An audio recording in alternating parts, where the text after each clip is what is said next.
Video is the second in a series of 3 for Lesson 5. Lesson 5 is on complex numbers. This video will be on using the conjugate pairs theorem, which we saw in the first video, to find the zeros of a polynomial function.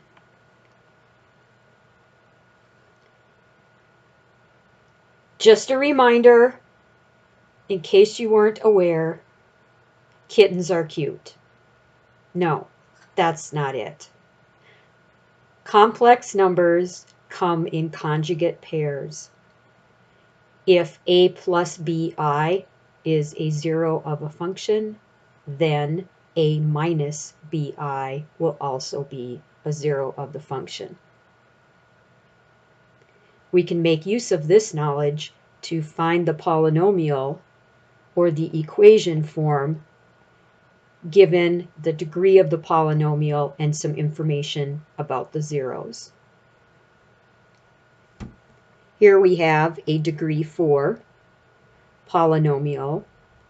They are given us a zero of 3 plus 4i, and they are giving us a zero of 4 that has a multiplicity of 2. Think again, what does multiplicity mean? Multiplicity tells us how many times we need to use that zero. If we want to come up with the equation form, we have to convert the zeros into their factor form.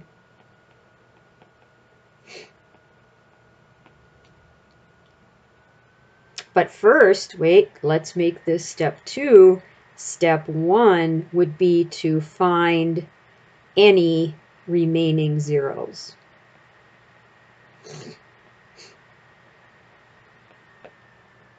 That's where the conjugate pairs theorem will be used. We need 4 zeros. This 0 of 4 counts twice, so there's 2 there. I've got 4 and 4. I've got the 3 plus 4i. We're missing 1 more 0. Use the conjugate pairs theorem. The 0 we are missing is 3 minus 4i. Now, step 2, we can convert each of these zeros into their factor form. Remember, if r is your 0, x minus r is its factor form. We'll have x minus 4, x minus 4, x minus 3 plus 4i, and x minus 3 minus 4i.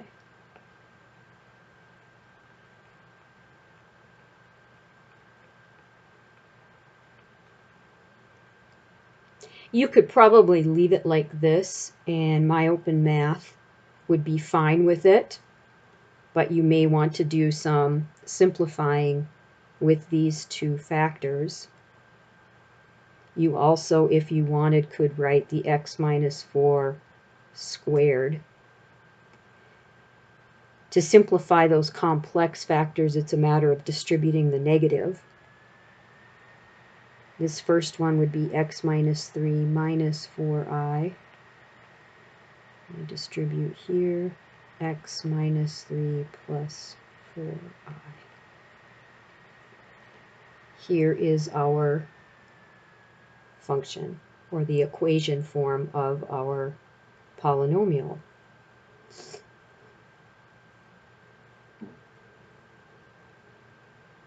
Another way that you could use the conjugate pairs theorem is to help you find zeros. This is what is the degree of this? Do you remember how you can tell the degree of a polynomial? That's right, the largest exponent. Our largest exponent is 4. That means this is a degree 4, which means we will have a maximum of 4 zeros. They are giving us one of the zeros. We have to find the remaining 3. But because of the conjugate pairs theorem, I automatically know negative 3i is also a 0. But we've got 2 other we need to find. So how we do that is, first use the conjugate pairs theorem. And that's how we got our negative 3i. Convert those to factors.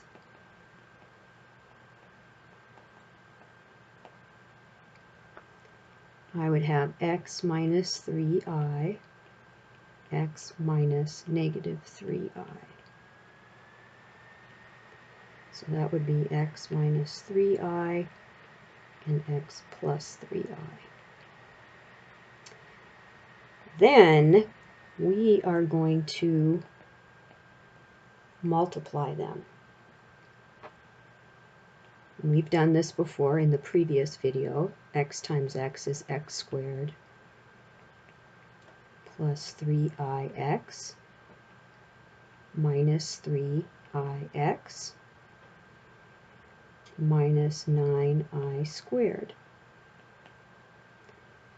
X squared, the plus 3ix minus 3ix, those are like terms and they cancel out.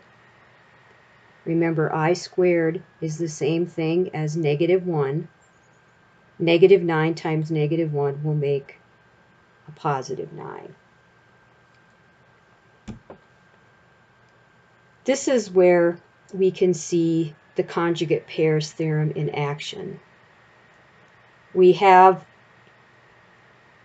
a function where everything is real, all the coefficients are real, but yet we've got this complex number involved. In order for the complex numbers to be able to cancel out and be left with only real numbers, they have to travel in pairs. They also travel in pairs because we know that what makes it complex or imaginary is a negative 1 under the radical. When we are finding zeros and we end up with something under the radical, we have used the quadratic formula. And remember, in front of the radical in the quadratic formula is a plus or a minus. That's again how we travel in pairs.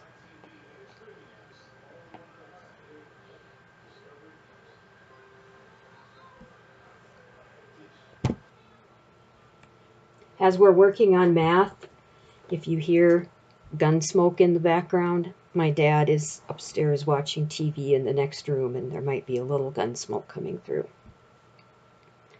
Anyway, back to the problem.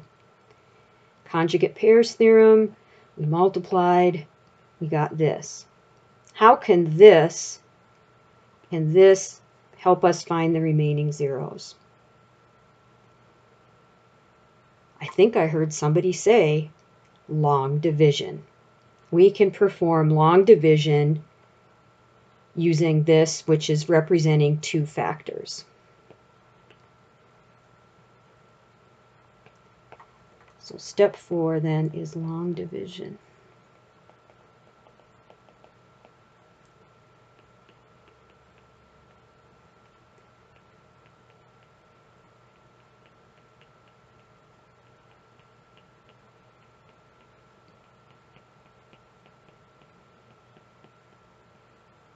I don't have any missing terms, so I don't need to fill in with a 0.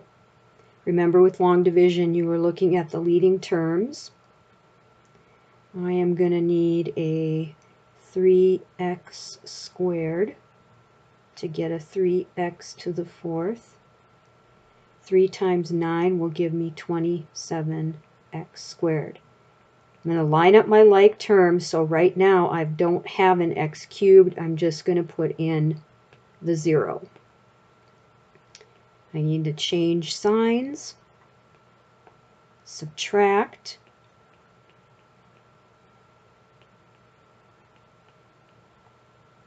bring down the next term, focus on deleting terms. Looks like I am going to need a 5x.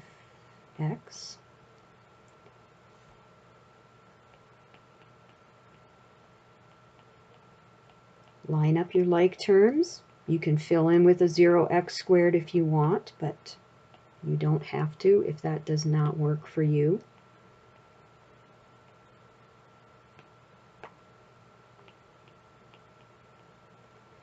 Let's see, 45 minus 9 is 37. 15 minus 9 is, no, 38. No, 15 minus 9 is 6. I've said it before, I'll say it again. Not a math teacher, never played one on TV.